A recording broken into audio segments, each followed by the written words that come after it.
Amém, queridos? Vamos orar. Pai, louvamos o Teu nome, te bendizemos, te exaltamos, colocamos esse tempo aqui nas Tuas mãos. Pedimos ao Senhor que Tu venha nos dar sabedoria e entendimento para compreendermos a Tua palavra, que seja um tempo marcante nas nossas vidas. Deus, traz as pessoas que estão no caminho, debaixo da Tua boa mão, que esse tempo aqui seja um tempo extremamente proveitoso, Pai. Nesse lugar aqui, toda a honra, toda a glória, todo o louvor pertence ao Senhor, ao Teu nome toda a glória, em nome de Jesus. Amém. Amém, queridos? Aleluia. Dia dos namorados, né? Acho que o pessoal só para namorar. Mas, irmãos, eu queria tratar com vocês, falar com vocês um pouco sobre salvação. Alguns aspectos que envolvem a salvação. Um assunto que eu acho assim interessante.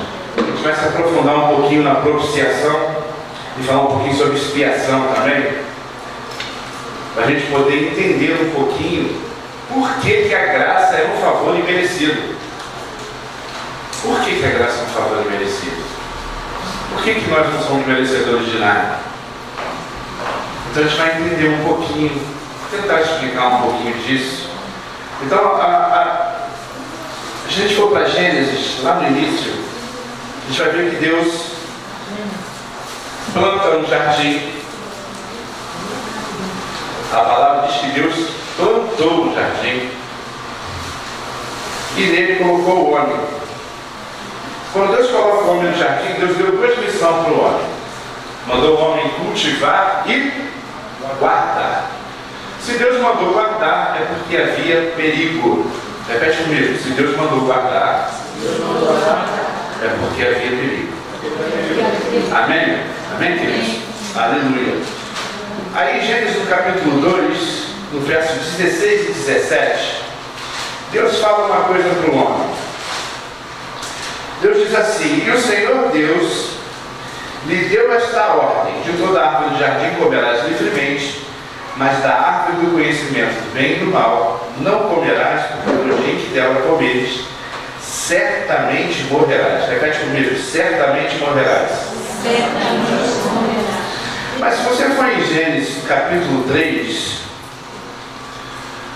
no verso 3 e 4, diz assim: mas do fruto da árvore que está no meio do jardim, disse Deus, dele não comereis, nem tocareis nele, para que não morrais. Então a serpente disse à mulher: é certo que não morrereis.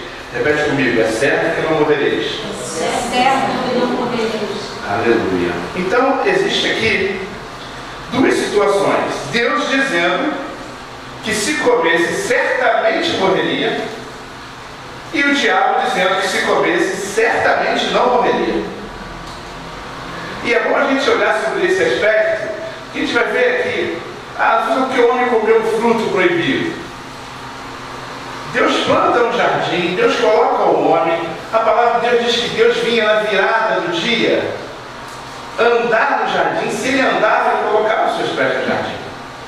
Então devia ser um lugar muito santo, e a presença do homem diante de Deus devia ser uma coisa muito tremenda. Alguns estudiosos dizem até que nós hoje não suportaríamos ficar na frente de Adão, tamanha glória impregnada nele, porque Deus tinha soprado nele diretamente. Vocês estão entendendo?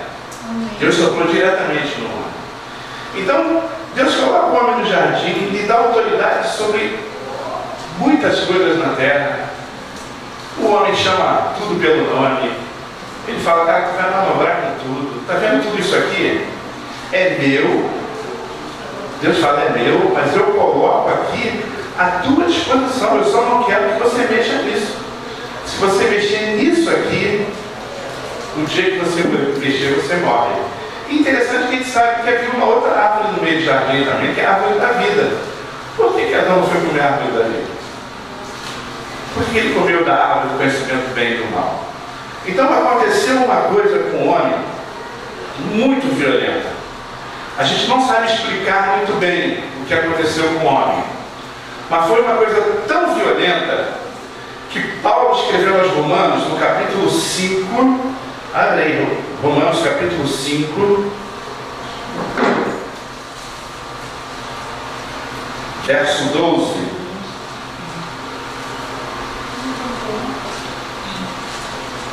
Romanos 5, verso 12. Chegamos aí, amém? Amém. Aleluia.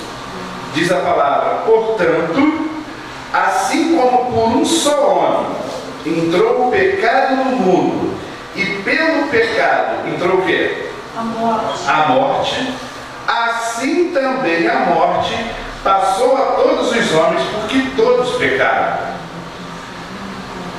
E é uma coisa assim que a gente fica pensando, caramba, Adão pecou lá no início, e o fruto do seu pecado foi passando de geração em geração. E a palavra diz que o salário do pecado é o quê? A morte. A morte. Então, isso foi passando de geração para geração.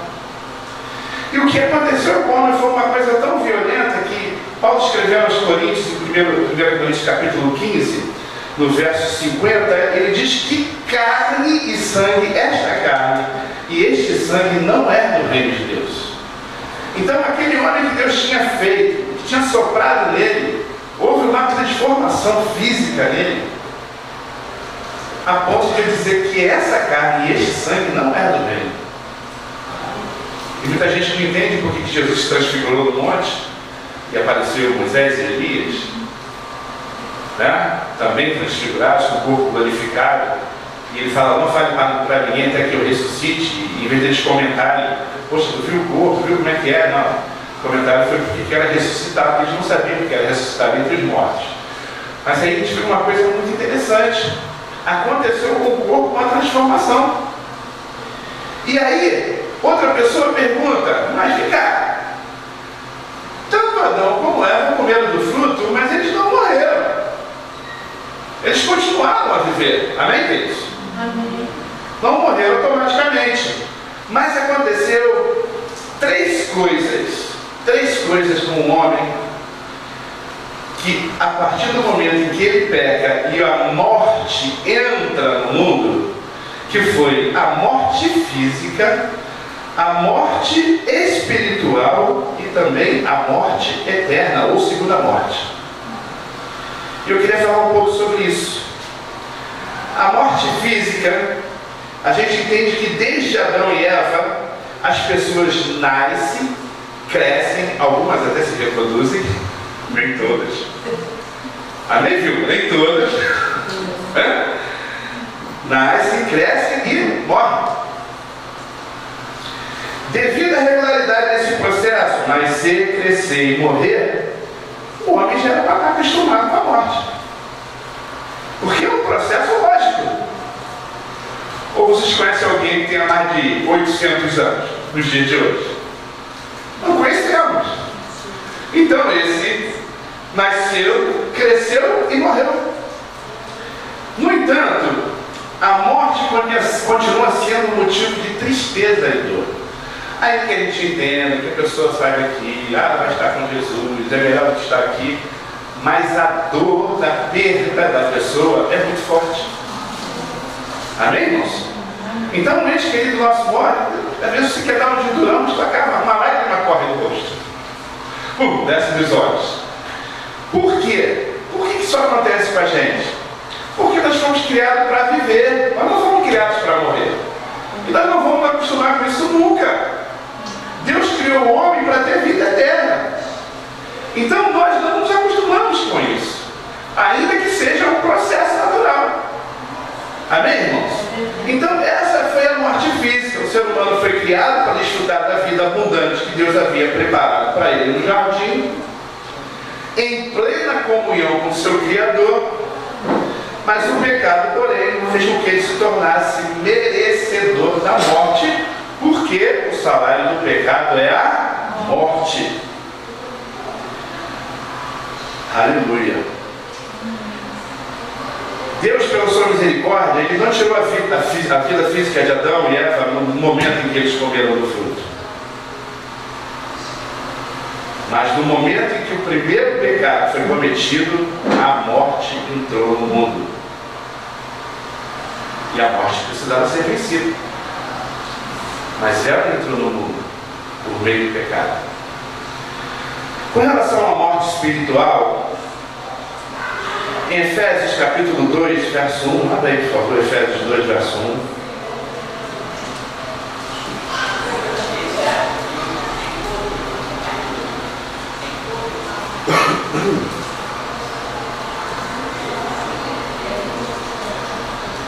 Diz a palavra do Senhor: Ele vos deu vida, estando vós o quê? Ele vos deu vida, estando vós mortos nos vossos delitos e pecados.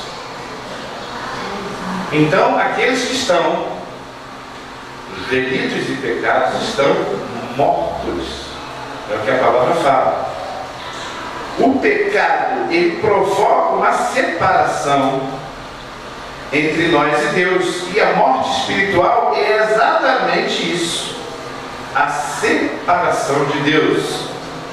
Isaías 59, no verso 2, uma passagem muito interessante. E a gente precisa prestar bastante atenção nisso. Isaías 59, verso 2.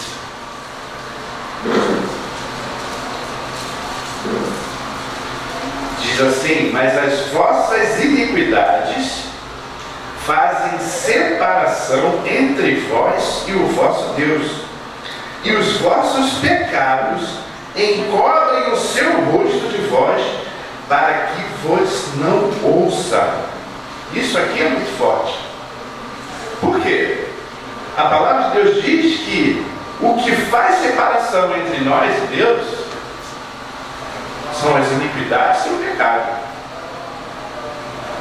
E a palavra de Deus também fala que os nossos pecados encobrem o seu rosto para que Ele não nos ouça. Isso é muito forte. Mas continuando aqui, certamente essa é a mais terrível de todas as consequências. Deus é a única fonte de toda a luz, de todo o bem, de toda a vida. Por isso, quando nos separamos dele por causa do nosso pecado, entramos em um estado de morte espiritual. A reversão deste estado de morte para a vida que há em Cristo, que todos nós, isso aconteceu conosco, é o que chamamos de nascer de novo. E interessante que para o homem nascer de novo, ele tem que morrer. Parece uma coisa estranha, né? Mas para nascer de novo, eu tenho que morrer. E nós sabemos que muita gente, o seu eu ainda está muito vivinho. Não é verdade? Então, queridos, isso é para a gente pensar. E com relação à morte eterna, falei sobre a morte física, sobre a morte espiritual. Fala sobre a morte eterna ou segunda morte. Esse é um dos ensinos bíblicos mais combatidos em nossa época. Gente, o que tem de gente pintando e bordando em cima disso aqui não está no gibi. São tempos antigos, não está no gibi. A mentalidade pós-moderna, dos dias de hoje, não suporta a ideia de um castigo eterno. Então, as pessoas querem dizer o seguinte: não, um Deus tão bom, tão tremendo, tão gracioso, Deus é amor, ele não pode. Ele pode um negócio de castigo eterno. Isso não cabe para Deus. Irmãos, está escrito, e se está escrito, eu creio. Você crê? Você crê, amém? Amém. No entanto, a existência do inferno é um claro ensino bíblico. O apóstolo já passou aqui algumas aulas, né? Um tempo atrás, falando sobre o inferno. A pessoa que permanece espiritualmente morta durante toda a sua vida, parece até um paradoxo isso aí, né? Uma coisa meio estranha, né? Mas a pessoa que permanece espiritualmente morta durante toda a sua vida, isto é, o pecador que não recebe a salvação, para onde ele vai? Isso não é igreja, velho. Isso não é igreja. Esse é um assunto que não se gosta de falar, mas está na Bíblia. A gente precisa entender. Nós precisamos compreender isso aqui. Então, a condenação ao inferno é o modo como a Escritura descreve a realidade além do túmulo daqueles que morrem sem se renderem ao amor e à justiça de Deus. E eu queria já aqui falar para os irmãos, Deus, existem atributos em Deus que Ele não pode negar a si mesmo. Deus é amor, amém? Amém? Deus é amor? Deus é justiça, amém, querido? Amém. Então, o amor de Deus não pode ultrapassar a sua justiça. Vocês entendem isso? Deus é um Deus justo. Então, o amor de Deus não ultrapassa a sua justiça. O amor dele vai até onde a justiça dele começa. Aleluia.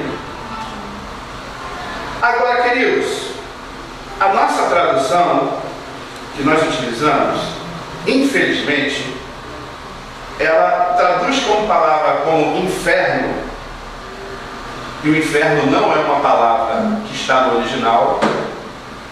Inferno é uma palavra de origem latina, que tem o significado de abismo, e nem tudo que está escrito na Bíblia como inferno é a mesma coisa.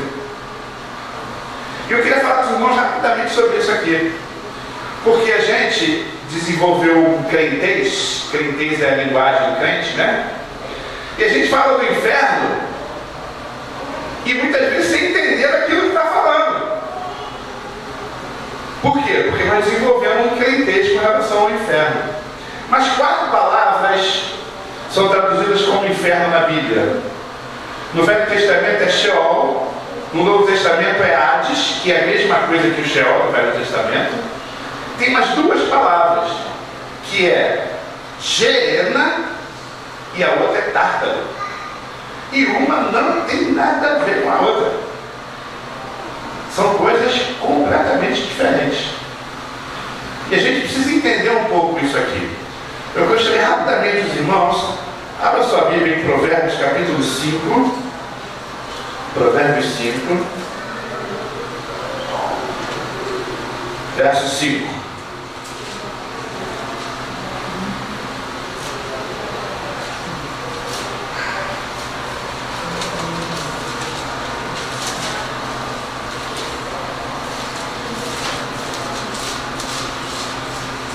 Aleluia.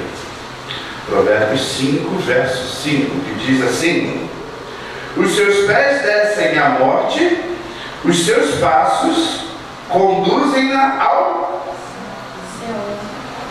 Algumas traduções está escrito céu, mas outras está escrito o quê?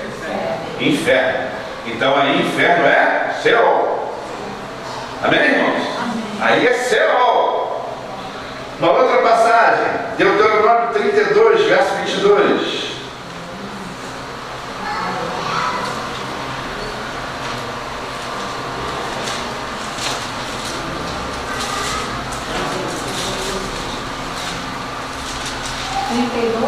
Verso 22.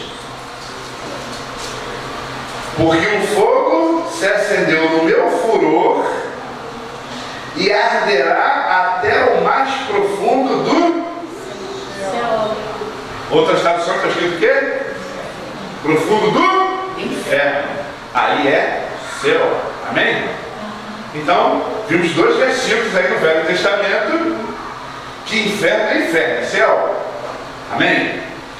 Agora, no Novo Testamento, talvez aqui a gente se surpreenda, mas Mateus 16, versículo 18,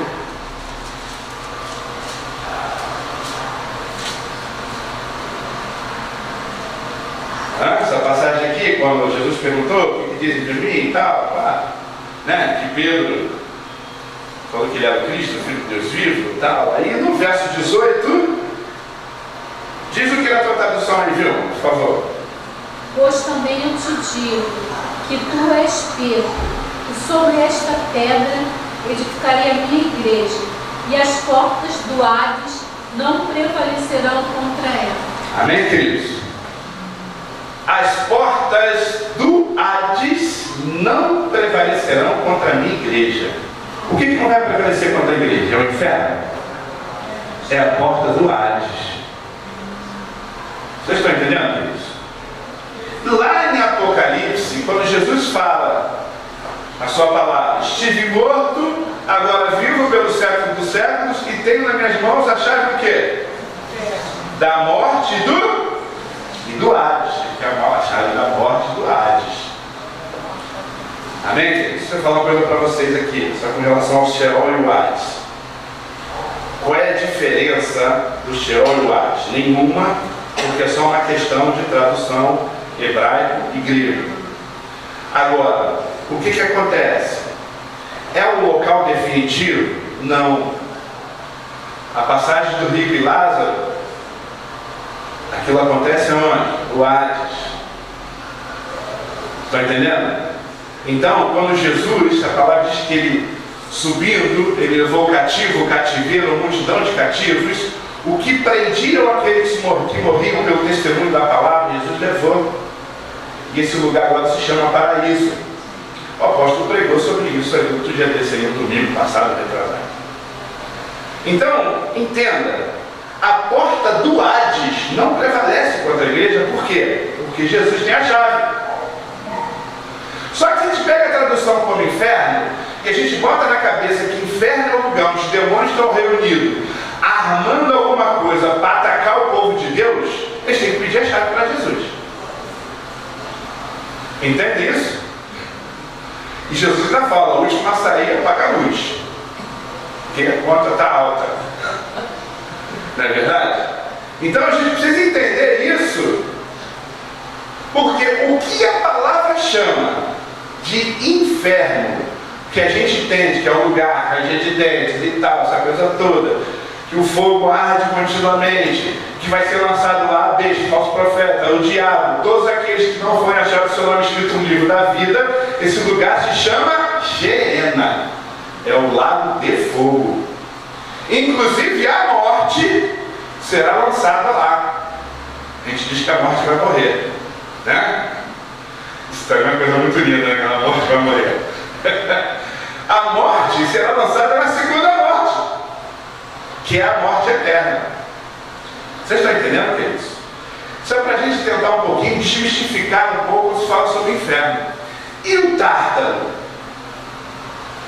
O Tártaro é um lugar que só existe uma passagem na Bíblia, que está em 2 Pedro, capítulo 2. Abre aí, 2 Pedro, capítulo 2, verso 4.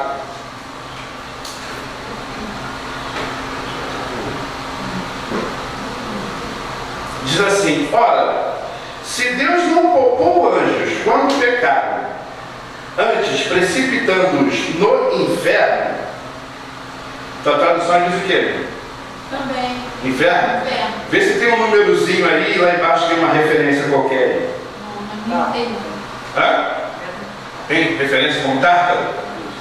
Então, eles estão precipitados aonde? No Tártaro, que é um lugar onde esses anjos estão aprisionados, não estão lá fazendo uma reunião para poder atacar o povo de Deus, não. Estão aprisionados, aguardando, sabe o quê? A manifestação lá no final dos tempos, para quê? Para que sejam lançados no Geena, no lago de fogo. Por quê? Porque se você ler Apocalipse, você vai ver que o mar dá os seus mortos, as ilhas dão os seus mortos, o Hades dá os seus mortos, e depois eles são lançados o quê? O Hades, o falso profeta, a besta, e aqueles que não foram achados o seu nome escrito no livro da vida são lançados no Geena, que é a segunda morte. A gente já pregou uma vez aqui, recentemente estava estudando sobre isso, sobre ressurreição. A palavra de Deus diz que bem-aventurado aqueles que fazem parte da primeira ressurreição. O apóstolo domingo retrasado pregou sobre isso, né? Falando sobre o arrebatamento da igreja, que os mortos em Cristo ressuscitarão primeiro. Depois nós que estivermos vivos em Cristo, seremos transformados e arrebatados com o Senhor. Nas nuvens estaremos para sempre com o Senhor. Essa segunda ressurreição, para ver aqueles que estão livres da vida ou não estão livres da vida, isso vai acontecer lá na frente. E essas pessoas, se o nome não estiver no livro, é cajado. Não estamos inventando nada, está escrito na palavra. Amém, queridos? Então a gente precisa entender isso. Aleluia, glória a Deus. Então o inferno é um lugar onde os que não foram salvos estarão eternamente separados de Deus. O próprio Jesus falou muito sobre a realidade do inferno. E em Apocalipse 20,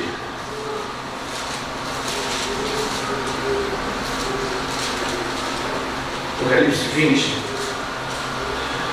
verso 10, diz assim: o diabo, o sedutor deles, foi lançado para dentro do lago de fogo e enxofre, onde já se encontram não só a besta, como também o falso profeta, e serão atormentados de dia e de noite pelos séculos dos séculos. Se você olhar o verso capítulo 21, verso 8, diz: quanto, porém, aos covardes, aos incrédulos, aos abomináveis, aos assassinos, aos impuros, feiticeiros, aos idólatras e a todos os mentirosos, a parte que lhes cabe será no lago que arde com fogo e enxofre, a saber, a segunda morte. Amém. Até aqui, tudo bem. E espero que deu tempo, porque o tempo está passando do lado aqui. Eu tenho um monte de folha e eu estou na segunda. Aleluia. Eu queria falar com os irmãos sobre propiciação. Mas antes de falar sobre propiciação, eu queria justificar uma coisa sobre o inferno também. Porque que inferno é a ausência de Deus. Deus está em todos os lugares, queridos. Eu afirmo para você que o inferno é o lugar de manifestação da ira de Deus. Entenderam a diferença? Deus não está ausente, porque Deus não pode negar a si mesmo. Salmo 139 diz: se eu subir o mais alto do céu, se eu descer ao mais profundo do abismo, tu também está. Então como é que eu vou fugir de Deus? Não adianta, onde tu for, ele está. Entenderam? Mas lá é lugar de manifestação da sua ira. E nós vamos falar sobre ira também. Aleluia. Vamos falar sobre propiciação. O dicionário Aurélio diz que propiciação é a ação com que se procura agradar uma divindade para conseguir o seu perdão, seu favor ou sua boa vontade. Embora outras palavras semelhantes apareçam na Bíblia, a palavra traduzida como propiciação aqui em duas passagens, que é ilasmos, ela é uma palavra que descreve um aspecto importantíssimo da salvação. Abra aí 1 João capítulo 2, verso 2, e depois 1 João 4, 10. 1 João 2, 2. Isso aqui é uma coisa muito interessante, porque eu estava pensando, Deus, sobre graça. Poxa, Deus, eu já estou pregando até que salvação é de graça. Uma graça meio sem graça, né, cara? Custou o preço. Um preço que ninguém podia pagar. Por que rádio próximo diz que é de graça? Então 1 João 2,2 diz assim: e ele é a propiciação pelos nossos pecados, e não somente pelos nossos próprios, mas ainda pelos do mundo inteiro. Agora no capítulo 4, verso 10, diz assim: nisto consiste o amor. O que consiste o amor? Não em que nós tenhamos amado a Deus, mas em que Ele nos amou e enviou o seu Filho como propiciação pelos nossos pecados. E eu vou repetir o que o Aurélio diz que é propiciação. Propiciação, a ação que se procura agradar uma divindade para conseguir seu perdão, seu favor ou sua boa vontade. Então, Jesus é isso para nós, amém, queridos? Amém. Agora, existem outras palavras que descrevem a salvação em referência ao pecador. Então, coisas que aconteceu para a gente, que foi redenção, que foi remissão de pecados. Mas a propiciação, ela aborda o problema do pecado com relação a Deus, em relação a Deus. A propiciação é em relação a Deus. Literalmente, a ideia da propiciação é de aplacar ou acalmar a ira de Deus. Então, a passagem que eu vou ler para vocês aqui, de Isaías 53, verso 10 e 11, que muitas vezes eu perguntei a Deus, por que isso? Por que, Senhor?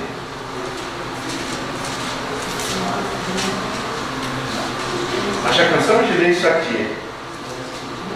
Isaías 53, verso 10 diz assim: todavia ao Senhor agradou moê-lo. Eu questiono a Deus, por que o Senhor se agradou em moer Jesus? Isso não é muito forte, irmãos. Ele se agradou em moê-lo. Aí já no verso seguinte, diz assim: ele verá o fruto do penoso trabalho de sua alma e ficará o quê?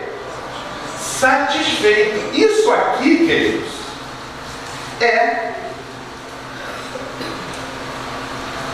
a propiciação. Está satisfazendo as santas exigências de Deus. Então Deus se agradou moer Jesus e viu seu penoso trabalho e ele ficou satisfeito. Por quê? Porque estava aplacando a sua ira. Que isso, irmão? Oh, Deus se ira? Ora, é lógico, queridos. A palavra diz irai, mas não pequeis. Não põe ali. Não deixa o sol se pôr. Entrega para Deus, que a ira pertence a Ele. Amém, irmãos? Amém. E aí, amados, agradou o moelo, oferta como pelo pecado e ficará satisfeito. Esta palavra nos dá motivo para frisar alguns aspectos importantes da nossa salvação em Cristo. E eu queria falar sobre a ira de Deus, que o mesmo livro que fala sobre a propiciação, que é 1 João capítulo 4, vamos voltar lá rapidinho, 1 João capítulo 4.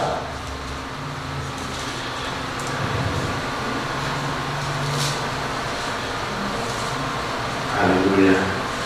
1 João 4, verso 7, diz assim: amados, amemos uns aos outros, porque o amor procede de Deus. E todo aquele que ama é nascido de Deus e conhece a Deus.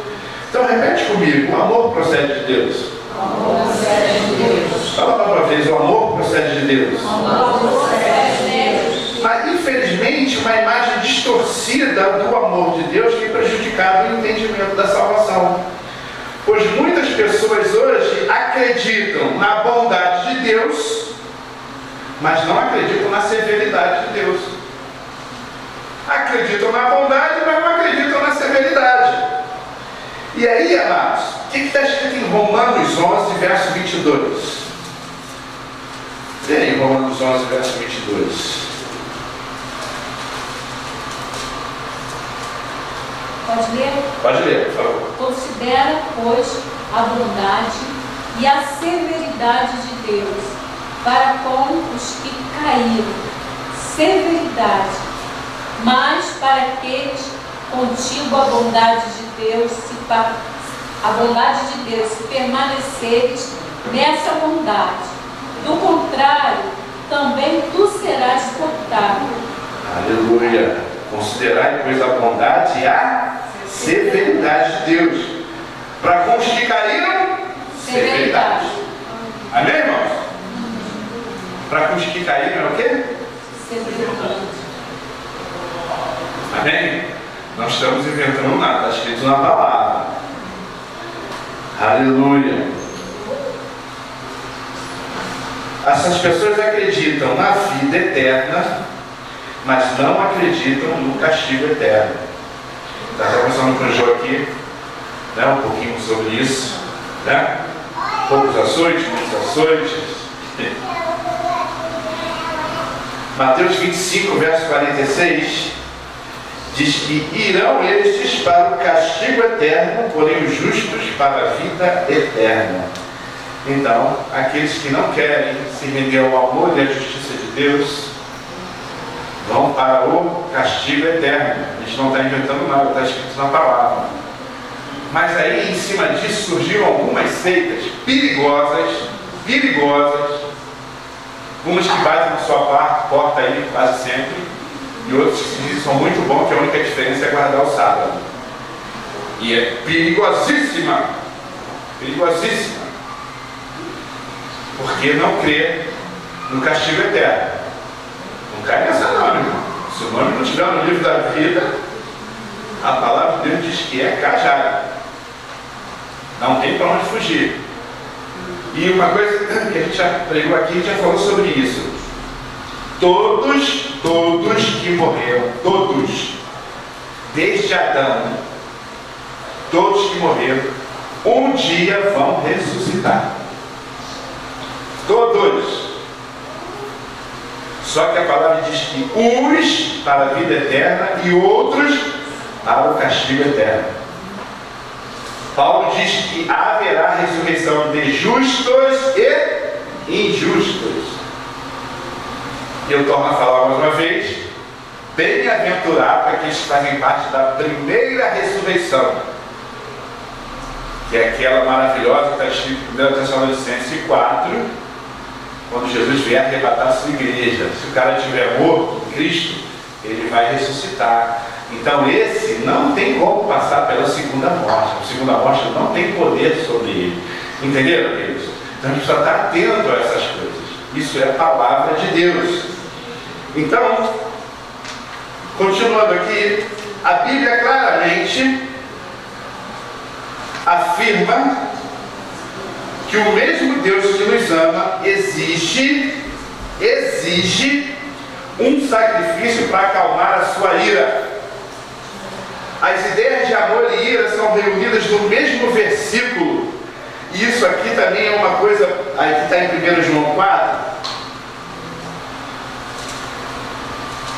1 João 4, verso 10, que diz assim: nisto consiste o amor, não em que nós tenhamos amado a Deus, mas em que Ele nos amou e enviou seu Filho como propiciação pelos nossos pecados. Então aqui a gente já começa a entender que isso não é só uma coisinha bonita, foi uma coisa que foi para aplacar a sua ira. Por isso que Deus agradou morrer Jesus e fazê-lo enfermar, e o seu sacrifício fez com que Deus ficasse satisfeito. Isso é propiciação, é você aplacar a ira de Deus. E Deus providenciou isso na pessoa de Jesus. Porque lá na cruz do Calvário, queridos, nós fomos julgados e fomos considerados culpados. Eu me lembro uma vez que a esposa falou para mim: ai, eu fico tão assim, porque por uma coisa que eu fiz no passado e tal. Eu falei: não fica assim não, filho. Você já foi considerado culpado, foi julgado, foi lá na cruz, e o julgamento para você foi morte. Só que quem morreu no teu lugar foi Jesus. Vocês estão entendendo, querido? Ai, mas, puxa, mas eu fiz isso. Foi tudo em cima dele, queridos. O cajado veio em cima de Jesus. Por isso é que ele é propiciação pelos nossos pecados. Então eu preciso entender isso. Eu preciso compreender isso. No Evangelho de João, o mesmo capítulo que afirma o amor sem limite de Deus, e a gente grava, e eu sempre brinquei com isso, a gente sempre grava João 3,16, não é isso? Hã? Isso todo mundo sabe. O cara se converte, pelo versículo que ele aprende é esse. Porque Deus amou o mundo de tal maneira que deu seu Filho unigênito, para que todo aquele que crê não pereça, mas tenha o quê? Isso é muito bom. Não é bom, queridos? Mas o versículo 36 do mesmo capítulo termina com 6, mas não é 16, é 36. Diz uma coisa muito interessante. Diz assim: por isso, quem crê no Filho Por isso, quem crê no Filho tem o quê? A vida eterna. O que todavia se mantém rebelde contra o Filho, não verá a vida, mas sobre ele permanece o quê? Sobre ele permanece a ira de Deus. Se és rebelde com relação ao Filho, sobre você permanece a ira de Deus. E terrível coisa é cair nas mãos do Deus vivo. Vocês estão entendendo, amados? Vocês estão entendendo o valor da propiciação? Que não é uma palavra que a gente escuta muito, mas se a gente não tem Jesus, a ira de Deus permanece sobre a gente. E não é só ter, não. É se você se permanece rebelde com relação ao Filho, a ira de Deus permanece sobre você. Então agora você vai gravar 2 versículos. Não é só João 3,16, mas vai gravar também João 3,36. Aleluia. O verbo permanecer, aqui, que permanece a ira de Deus, esclarece a natureza da ira de Deus. Não é aquela explosão de raiva que o ser humano tem. Ai, que raivoso, isso é isso. Não. Isso não é ira, queridos. Isso é bobagem. Você ficou nervosinho. Deus não fica nervosinho não, gente. Diz que pisou no calo de Deus, Deus ficou nervoso e está irado. Não. Não é isso não. Repete comigo. Deus sempre odeia o pecado. Fala com convicção. Deus sempre odeia o pecado. Deus sempre odeia o pecado. É verdade. Deus sempre odeia o pecado. Deus sempre detesta a iniquidade, amados. Deus sempre detesta a iniquidade. Não adianta pintar, botar cor de rosa, lacinho. Ele detesta a iniquidade. Ele odeia o pecado. E a ira dele sempre permanece sobre os rebeldes. Versículo de Romanos 1,18 diz assim: a ira de Deus se revela do céu contra toda impiedade e perversão dos homens que detêm a verdade pela injustiça. Então a ira de Deus se revela no céu contra toda impiedade e perversão. Isso é a palavra de Deus. Deus é amor.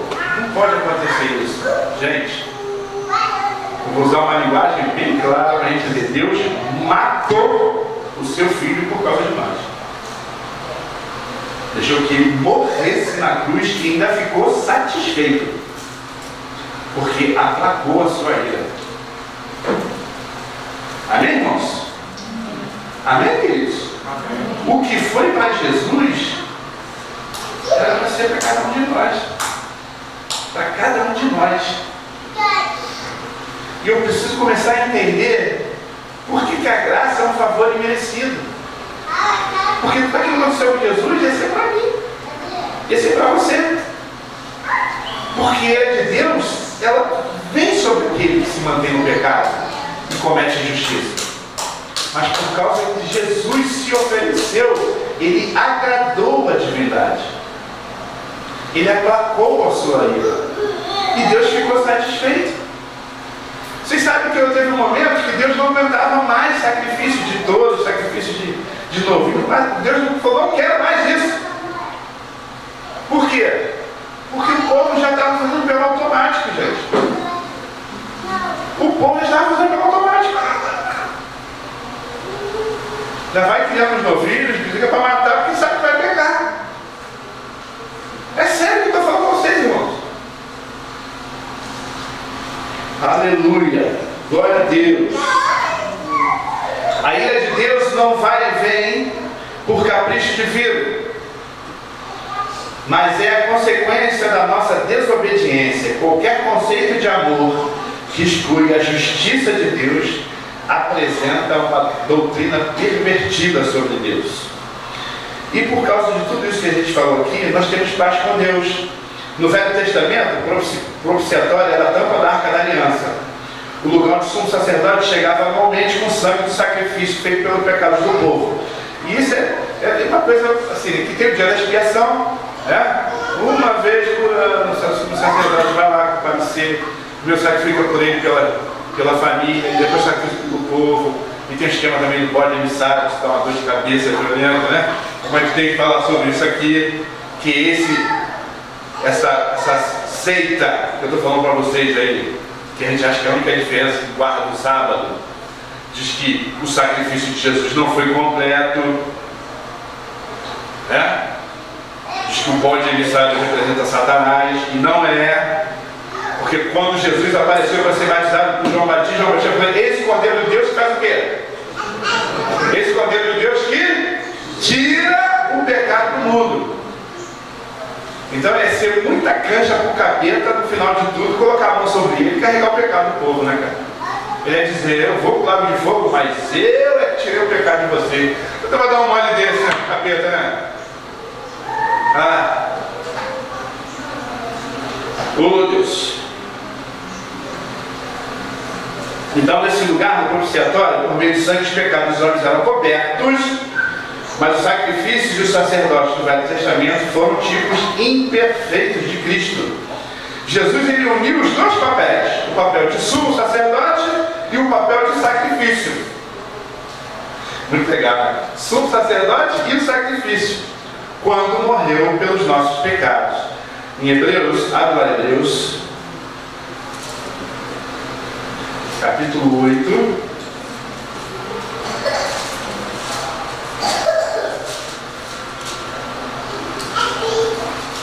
Hebreus 8, verso 3.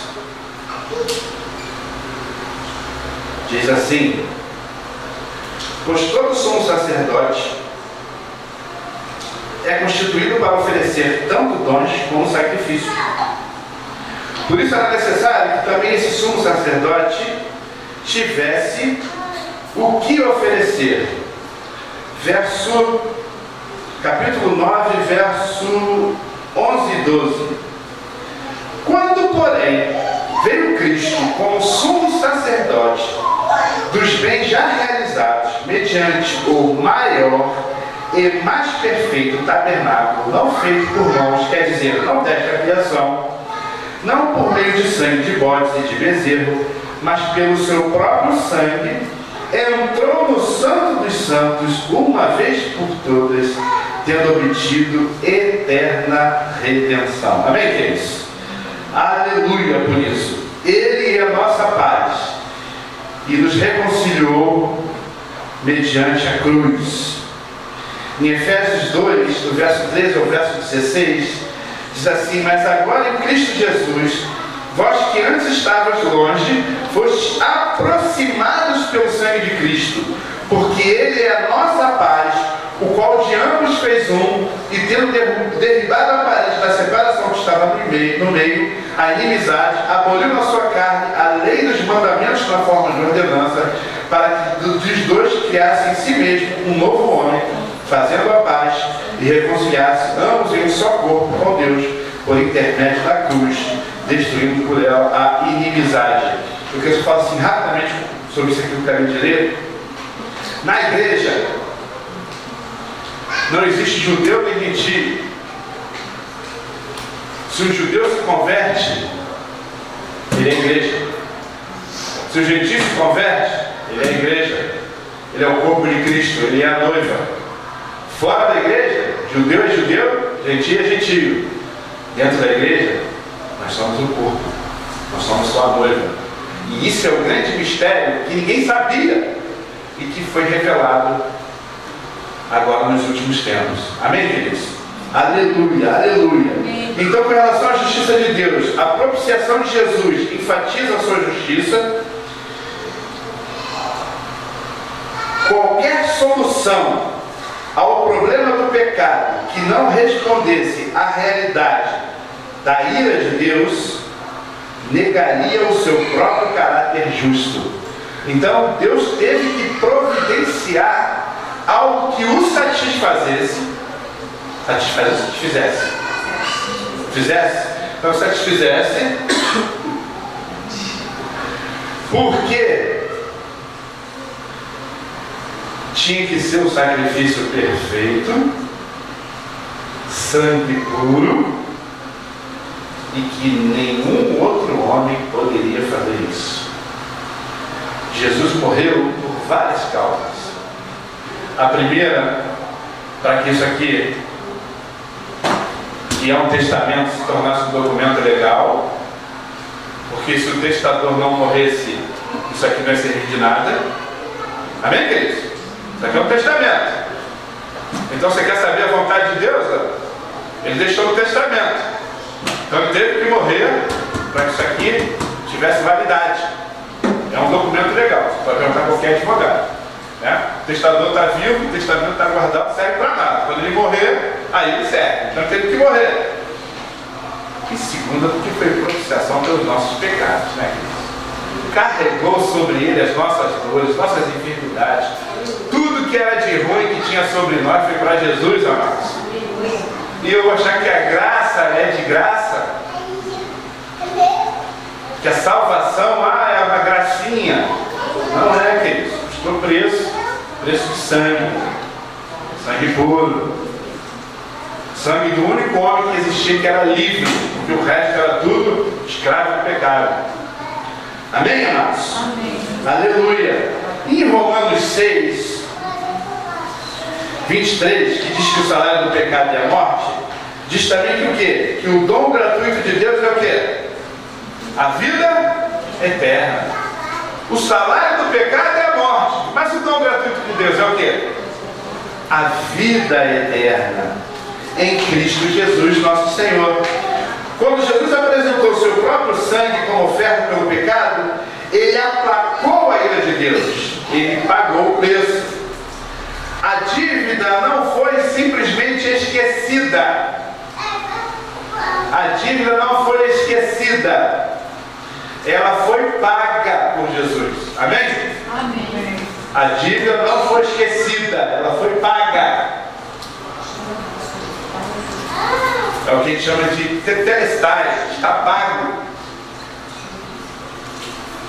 Esta é a verdade apresentada em Romanos 3, 25 e 26. A quem Deus propôs no seu sangue como propiciação, mediante a fé, para manifestar sua justiça por ter Deus, na sua tolerância, deixado impuros os pecados anteriormente cometidos, tendo em vista a manifestação da sua justiça no tempo presente, para ele mesmo ser o justo e o justificador.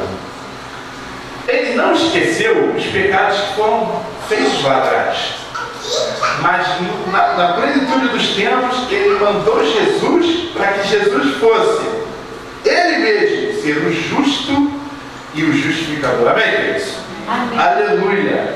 Mas justo e justificador daquele que tem fé em Cristo. Quantos tem fé em Cristo? Quantos tem fé?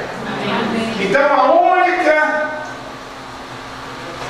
coisa que a palavra diz que nós temos que confessar publicamente é a nossa fé em Jesus.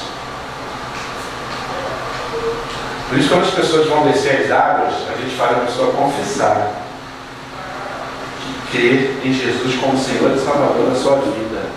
É a única regra que a palavra de Deus diz que tem que ser feita. A gente tem que confessar que crê que fulano algum profetiza ou profeta da igreja. Não é isso que a palavra de Deus diz. Diz que temos que confessar que Jesus é Senhor e é Salvador. Aleluia.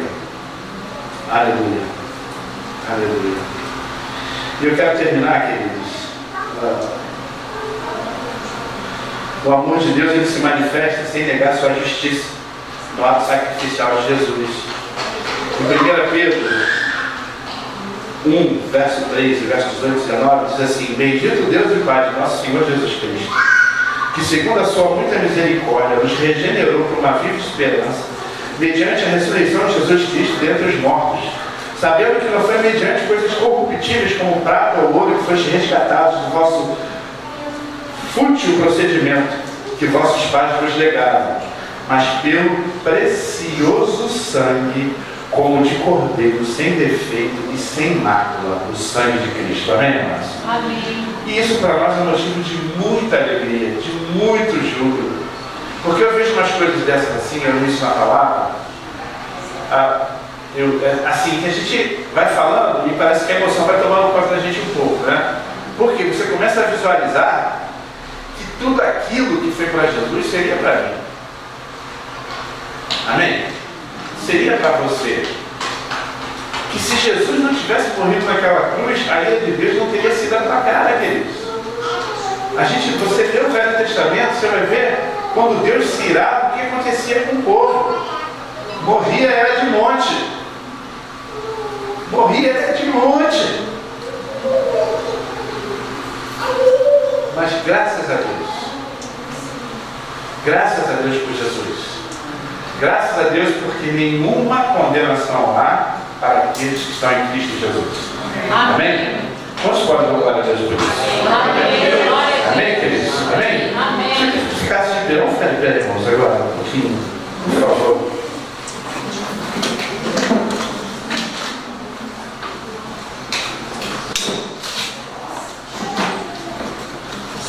Aleluia. Pedi a pastora aqui, um pantalão aqui, Joana. Agradecendo a Deus por Jesus, porque Ele é a propiciação pelos nossos pecados, porque através dele nós tivemos a redenção, porque através do sangue de Jesus derramado na cruz, nossos pecados não foram só cobertos, eles foram retirados. Amém, queridos? Aleluia. Senhor, que daremos nós ao Senhor, que daremos nós ao Senhor por tão grande salvação, Senhor. Senhor, o que nós te daremos, Senhor, por essa salvação, Pai, que custou o sangue do teu Filho, Pai. Como o nosso irmão disse, não foi nada de graça, Senhor. Foi o sangue derramado naquela cruz, Senhor. Senhor, às vezes nós não temos a dimensão, Senhor, desse sacrifício, Senhor. Ao longo dos anos a gente se converte, no início a gente sente, Pai, a gente se comove com o teu sacrifício, a gente é grato, e depois parece que vai banalizando, as coisas vão ficando banalizadas, Senhor, diante de Ti. Mas nesta noite, Senhor, nós queremos Te dizer, Pai, acende em nós, Senhor, acende em nós essa consciência, Senhor, da Tua salvação, de tão grande salvação, Senhor, para que cada manhã, quando nós levantarmos, Senhor, das nossas camas, nós levantamos nossas mãos e dizer obrigado, Pai, obrigado, obrigado, Senhor, obrigado, porque hoje, Senhor, eu tenho paz, Senhor, hoje, Senhor, eu tenho alegria, Pai, Pai, eu tenho a certeza que um dia, quando eu tirar os meus pés aqui dessa terra, eu os porei no céu junto contigo, estarei contigo face a face, te contemplando, Senhor. Traz essa consciência, desperta a tua igreja, desperta para a salvação a tua igreja, Pai. Oh, Pai, em nome de Jesus, não deixa a tua igreja, Senhor, banalizar, Senhor. Não deixa a tua igreja, Senhor, banalizar tamanha salvação, Pai. Em nome de Jesus, obrigado por essa aula, Pai. Obrigado, porque vai trazendo despertamento do nosso espírito, Senhor, do teu sacrifício na cruz, Senhor. Nós te agradecemos, te damos toda a honra, todo louvor, toda a majestade que te é devida, Pai. Muito obrigado, Senhor, em nome de Jesus. Aleluia. Amém, queridos? Podemos encerrar.